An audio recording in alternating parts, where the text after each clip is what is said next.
You, John Fitzgerald Kennedy, do solemnly swear. I, John Fitzgerald Kennedy, do solemnly swear.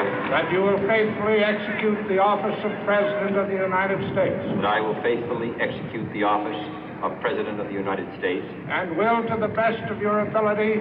And will, to the best of my ability. Preserve, protect, and defend the Constitution of the United States. Preserve, protect, and defend the Constitution of the United States. So help you God. So help me God.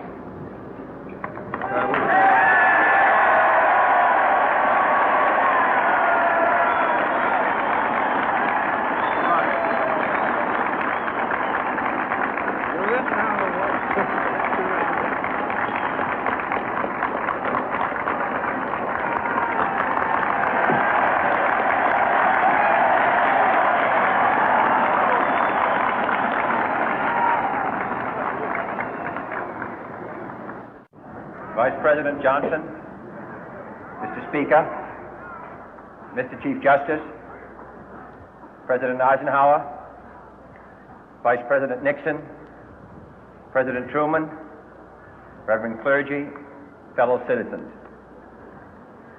We observe today not a victory of party, but a celebration of freedom, symbolizing an end as well as a beginning, signifying renewal as well as change. For I have sworn before you and Almighty God the same solemn oath our forebears prescribed nearly a century and 3/4 ago. The world is very different now, for man holds in his mortal hands the power to abolish all forms of human poverty and all forms of human life. And yet the same revolutionary beliefs for which our forebears fought are still at issue around the globe. The belief that the rights of man come not from the generosity of the state, but from the hand of God.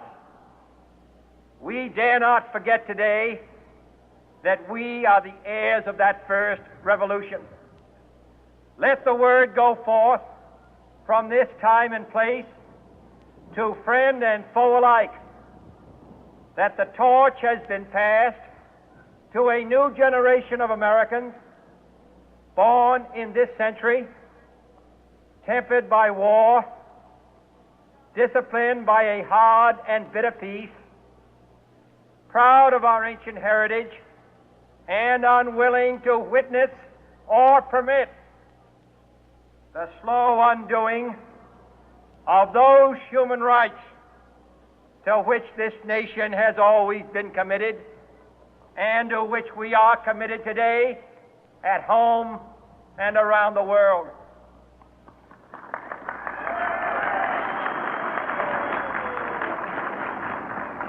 Let every nation know, whether it wishes us well or ill, that we shall pay any price, bear any burden, meet any hardship, support any friend, oppose any foe to assure the survival and the success of liberty.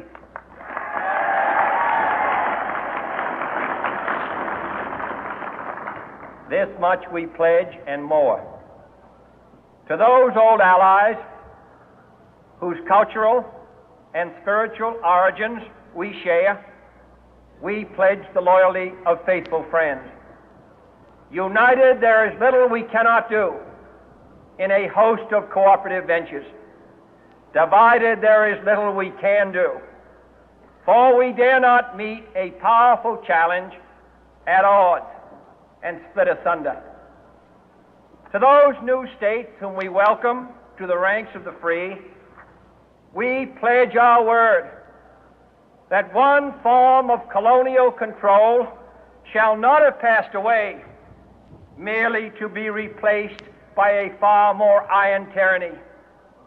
We shall not always expect to find them supporting our view, but we shall always hope to find them strongly supporting their own freedom, and to remember that in the past, those who foolishly sought power by riding the back of the tiger ended up inside.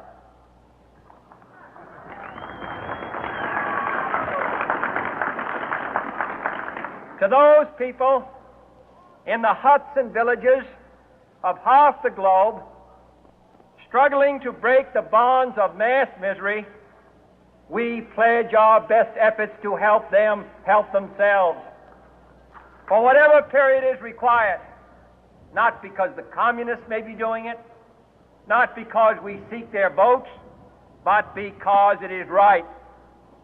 If a free society cannot help the many who are poor, it cannot save the few who are rich.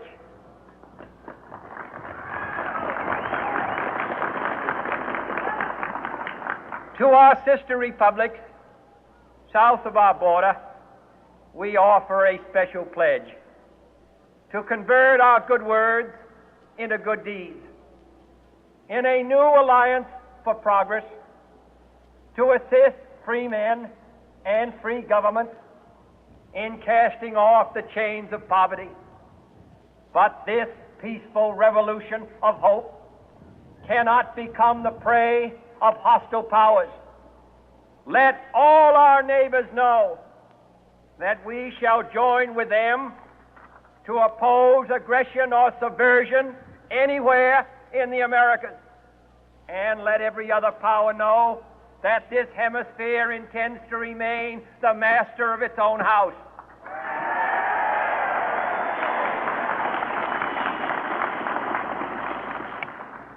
To that world assembly of sovereign states, the United Nations, our last best hope, in an age where the instruments of war have far outpaced the instruments of peace, we renew our pledge of support to prevent it from becoming merely a forum for invective, to strengthen its shield of the new and the weak, and to enlarge the area in which its writ may run.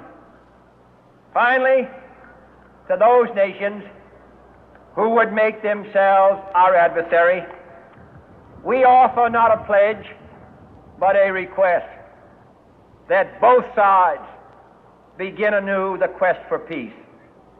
Before the dark powers of destruction, unleashed by science, engulf all humanity in planned or accidental self-destruction, we dare not tempt them with weakness, for only when our arms are sufficient beyond doubt can we be certain beyond doubt that they will never be employed. But neither can two great and powerful groups of nations take comfort from our present course, both sides overburdened by the cost of modern weapons, both rightly alarmed by the steady spread of the deadly atom, yet both racing to alter that uncertain balance of terror that stays the hand of mankind's final war. So let us begin anew, remembering on both sides that civility is not a sign of weakness, and sincerity is always subject to proof. Let us never negotiate out of fear, but let us never fear to negotiate.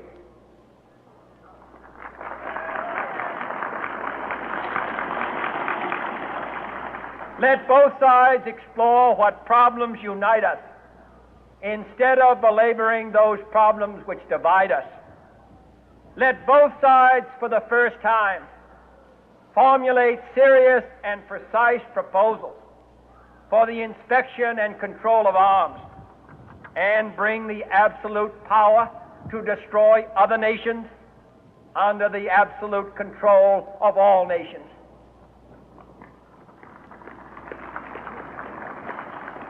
Let both sides seek to invoke the wonders of science instead of its terrors.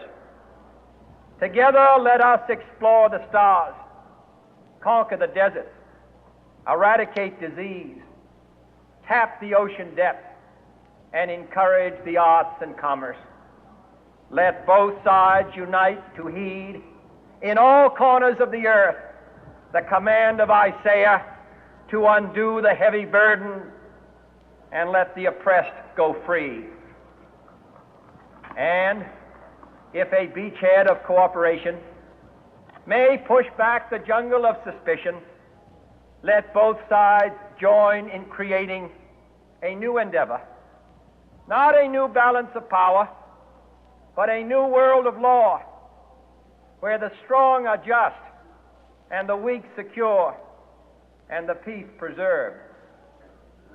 All this will not be finished in the first 100 days, nor will it be finished in the first 1,000 days, nor in the life of this administration, nor even perhaps in our lifetime on this planet. But let us begin.